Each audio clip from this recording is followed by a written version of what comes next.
Hello everyone, my name is Ananth.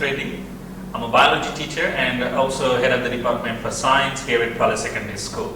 So today's topic will be for the S4 and S5 biology students, and we all know that the living things have got 7 characteristic features. In a mnemonic, it can be placed as Mr. Graph, that is M stands for movement, R stands for reproduction, G stands for growth, another R for respiration, E stands for excretion, F stands for feeding, and the S stands for sensitivity. Meaning that the sensitivity is simply the ability to respond to the changes in the environment. So how do we actually achieve this sensitivity in our body? We achieve this sort of sensitivity, or we get this sensitivity by 2 different kind of system, that is nervous system and endocrine system. So in today's topic, we're going to mostly concentrating on the nervous system. To start with, what exactly our nervous system is made up of? A nervous system basically made up of 2 different types, that is the central nervous system and the peripheral nervous system. What is the central nervous system made up of? The central nervous system basically has got 2 parts in it, that is the brain and the spinal cord. Of course, the spinal cord is just an extension of the brain passing through the vertebral column down the line. And then the other type of nervous system is the peripheral nervous system, which has got nerves linked to the spinal cord and the brain, that is cranial nerves and the nerves associated with the spinal cord. Of course, and apart from that, there are receptors that are part of the peripheral nervous system. So what exactly these 2 different types of nervous system, the types of nervous system do is absorbing the stimulus. What exactly is a stimulus? A simple definition given for a stimulus is a change in the environment in terms of temperature, pressure, light, or the chemicals. So any sort of a change in the environment. For example, right now, when I pass here, I can see more bright light coming on my face, so that's a stimulus for my eyes. So how do we exactly get this stimuli into our body? Well, we all know that we have a sensory organs, and through the help of sensory organs, we actually sense these stimuli. So let's take a look at what are the sensory organs and how do they and what do they actually get the kind of stimulus. If you take the eyes have got special receptors called photoreceptors. Photo means light, and they absorb the light. The ears have got pressure receptors. Of course, they get the sound and the balance. The nose has got chemoreceptors, so as the tongue has got chemoreceptors as well. But the difference between here, the nose and the tongue, is the nose has got olfactory nerve, that is for the smell, whereas the tongue has got chemoreceptor. This is where you have the taste buds, the receptors and the taste buds, and they give you different kind of taste. We all know what kind of taste that we get from our food. And the last one is the skin. Skin has got many receptors, meaning that they can absorb pressure, pain, and the temperature. So, for example, when somebody pinches on your skin, so your pain receptors get activated. When you get closer to an iron or maybe a hot pan, your temperature receptors get affected or they get stimulated. So, whether it is the chemoreceptors or the photoreceptors, they all have to send the information in form of impulses. The receptors, they send the information in form of impulses through a specific cell called neuron. So what exactly is a neuron? A simple definition is a structural and a functional unit of nervous system is neuron. So if you take a typical anatomy of a neuron, neurons are unlikely of any other typical animal cells. Why I said it? Because a typical animal cell has got a smaller picture. Probably I've seen it with a little bit of nucleus and then a kind of a cytoplasm and then the cell membrane. But when it comes to the neurons here, neurons are elongated bodies. They have an extension of the cytoplasm known as the axon here, and then ending with axon terminal or nerve endings. And here, closer to the cytoplasm or the cell body, we call it a cell body, around the cell body you have extensions called dendrites. So what is the difference between the nerve terminal or nerve endings or axon terminal and the dendrites? The axon terminals are usually, they pass these impulses to the gland or any other muscle.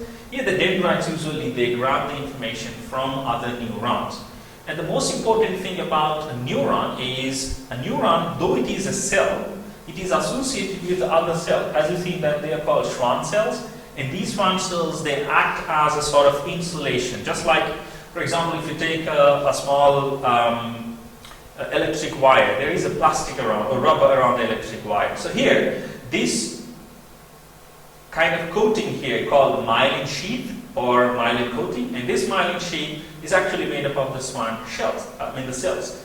So there is a difference between the neurons with having a myelin sheath or without having a myelin sheath. What is the difference is the speed of impulse that travels through the axon here. If a neuron contains a Schwann cells or myelin sheath, the impulse can go as fast as like 100 meters per second, whereas without having myelin sheath, the speed will be very low, that is about 5 meters per second. So there is an importance of the myelin sheath. So how does the myelin sheath help the neuron to transmit impulses is it actually provides a sort of insulation. So the nerve impulses, nothing but electric charges, do not go into the nearby muscles. And one important thing is, can you be able to see the neurons? The answer is no, because they're quite small, but you can actually see the nerves. What exactly do you mean by nerves? Nerves means a bundle of neurons put together called nerves. So during maybe like when you dissect an animal, you will see a white strands. Those white strands are actually the nerves, not the neurons. So to go back again, all right. So when we talk about the neurons, I've just showed you a typical neuron here, but there are 3 different kind of neurons. So what are the 3 different types of neurons here? Number 1 is the sensory neuron. Number 2 is the relay neuron. Number 3 is the motor neuron. What you have seen here is just an example of a typical neuron. So can you identify which neuron is it? Is it a sensory neuron or a relay neuron and the motor neuron? Looking at the picture itself, you should be able to identify the neuron. Look at that. The neuron that you have seen here is the motor neuron. What's the difference between the sensory neuron, relay neuron, and the motor neuron? Structural difference and the functional difference is also there. So let's take the sensory neuron first. Sensory neuron has a cell body is in the middle, whereas the relay neuron has got a big cell body and a smaller axon here, and the motor neuron has got a cell body at the end and the axon is quite big. So that's the structural difference. And what's the functional difference here? If you closely observe the sensory neurons here, the sensory neurons carry information from the receptors to the relay neuron. So how do they do that? Again, we talked about it. The receptors are the special tissue, the specialized tissue, or rather the nerve endings here. They carry information in the form of impulses. So they carry the information in the form of impulses all the way to the relay neuron here.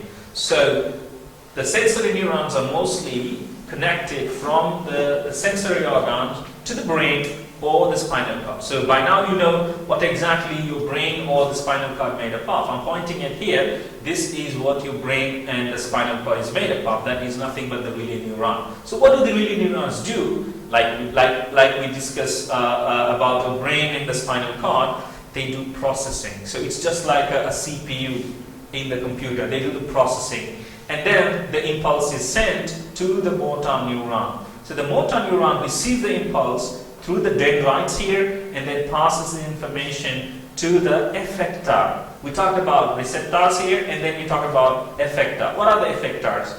Effectors can be gland or the muscles that we usually do the work with. So when the effectors receive the impulse, that causes a response. So to understand further, I will give an example later, but I just want to give you a small information about what is there. Are there really these neurons connected with each other like shown? The answer is no, because there is a little gap between the neurons. So what is that gap known as? It's called the synapse. The simple term or the simple definition is the junction between the two nerve cells. I just presented it with a little bridge which is broken obviously. So now what gets in here is this is the end of the neuron 1 and that's the end, the beginning of the neuron 2. So the gap between here is what we call a synapse. And this synapse is very important because the synapse do not allow the nerve impulses directly connected. So they create a gap here, but this gap is actually filled with a neurotransmitter. It's a chemical. It's chemical released by the neuron 1, so the impulse travels through it and gets to the neuron 2, and the neurotransmitter, it just dissolves, disappears there.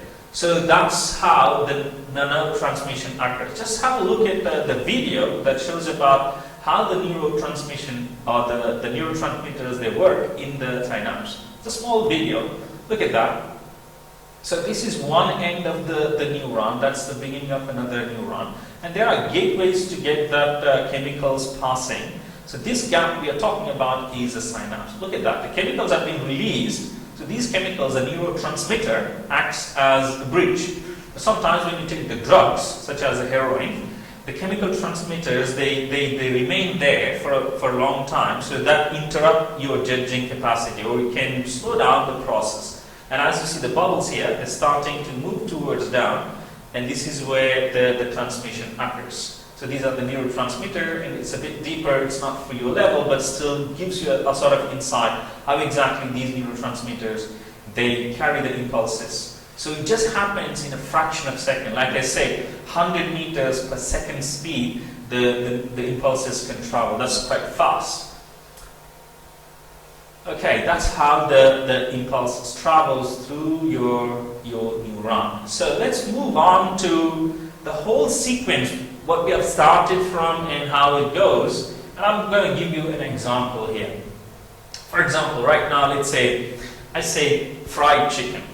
When I say fried chicken, you heard me saying fried chicken, meaning that when you heard me and you look at me, there are two stimuli happening here. One is the light, and the other one is the pressure, that is the sound created. And the two receptors are working right now in your body. One is you're looking at me, or the screen, that is the light, and you heard me, that is the pressure, the sound. So your sensory neurons have got this impulse created by these pressure receptors and the photoreceptors, and they send it to the brain. You all know what's a fried chicken look like and tastes like. So the coordinator here, the brain, it processes information and it tells you exactly how does the fried chicken look like and how does it taste like. So the motor neuron, the process information is passed to the effector through the motor neuron. So here the effector right now is your salivary glands. So who carried this impulse from the central nervous system all the way to the effector is the motor neuron.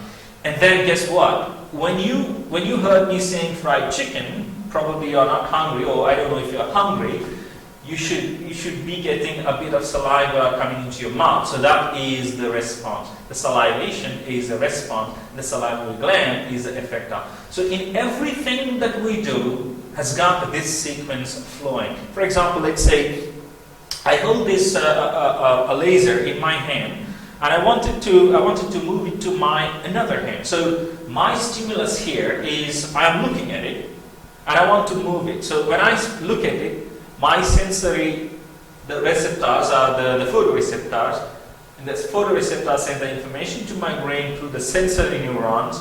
And the brain says that, okay, to move from right hand to the left hand, you need to use the muscles involved in it. So the brain sends information through the motor neuron to the effector, which is my muscle. So I move my muscle, they contract and move the laser into my left hand, and I hold it with my left hand, the other hand. So that's the response. So everything that we talk about, everything that we do actually follow this sequence. But again, if you go again a little bit detail in it, so I'm going to read the whole the processing. How does our nervous system work here? As we discuss here, our sensory organ contains special receptors which will detect a change in our surroundings, that is a stimulus. The receptor cells will change the stimulus into electric impulse. Do not use the word signal or the message, because you have to use the word impulse. If you use the word electric signal or things like that, the examiner will not appreciate it. So you must use the word impulse. So, which is passed along the nerve cells. The message will usually go to the brain, which will then process it. And guess what? Which one will process it here? The relay neurons. And the brain then sends a message along the nerve to an effector organ, usually a muscular organ like we discussed, and the effector organ will then give a response. That is, it can be a movement or it can be production of an enzyme or a hormone, things like that. But all these responses, if you can put them together, they come under two categories. One is voluntary actions, the other one is involuntary actions. What's the difference between a voluntary action and involuntary action? Have you ever got let's say a sneeze or a hiccup? You can't actually cause a sneeze by yourself just like that without a stimulation, or even a hiccup. Or even you can't stop the heartbeat or the digestive system or your kidneys functioning. All these fall under the involuntary action. What's the definition given for the involuntary actions? These actions which you cannot control or not under your will.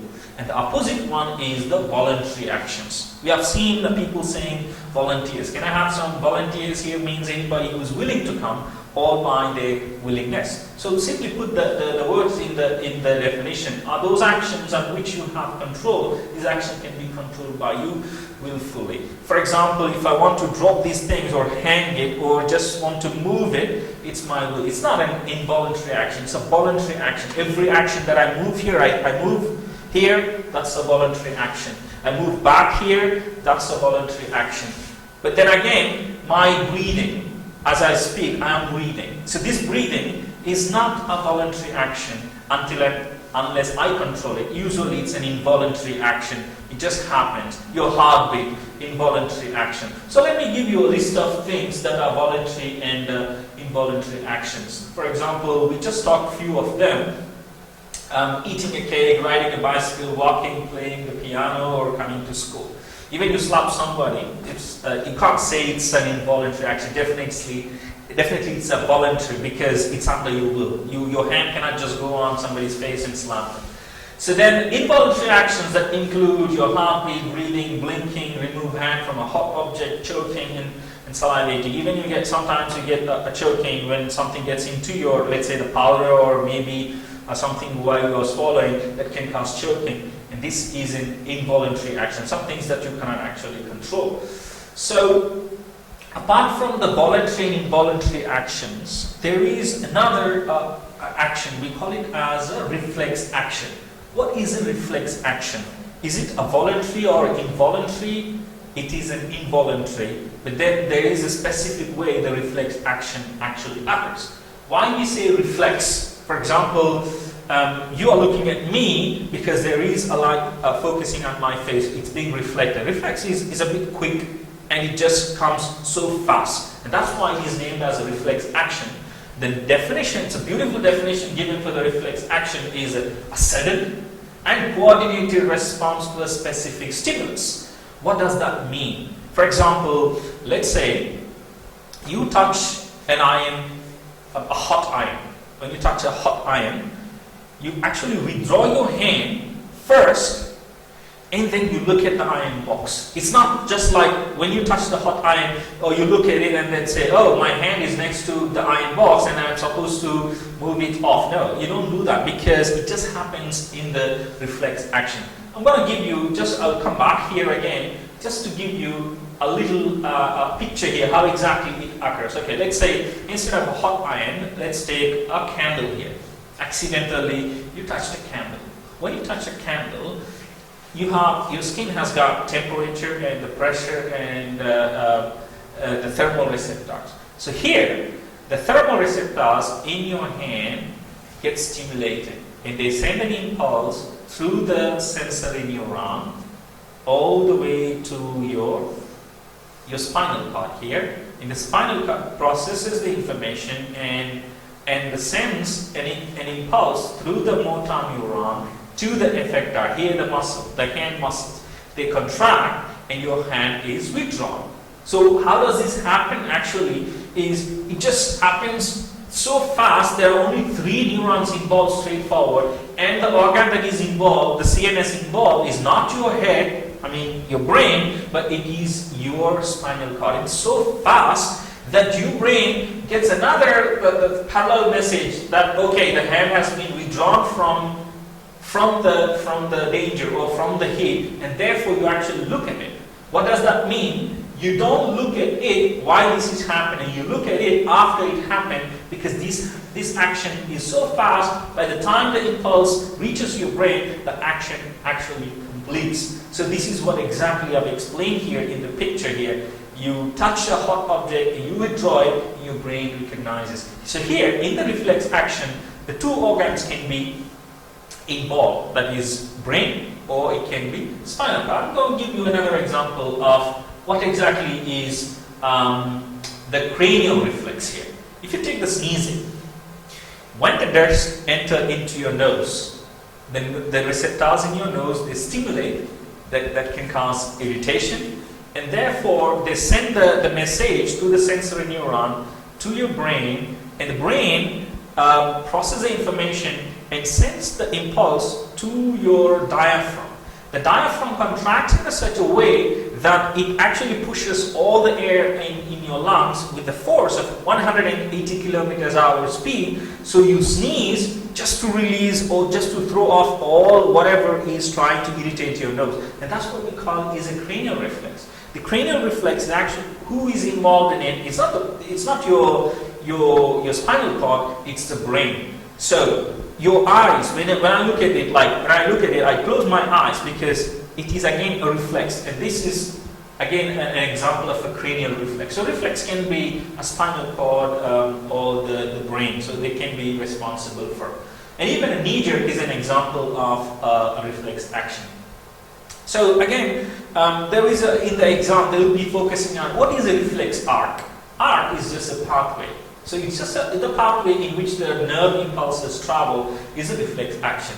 So when you describe in the exam, or when the diagram is given, you have to be very careful in identifying the stimulus passing to a receptor. When the receptor makes the impulse, it passes to the sensory neuron and then passes the information through the relay neuron, and the relay neuron processes the information and then sends to the motor neuron, to the effector, and causing a response. And here, it's not that important, but still sometimes the examiner may ask you, what is this part here, the gray matter and the white matter in the spinal cord? Why do you get the gray matter and the white matter here? I think I have another picture here.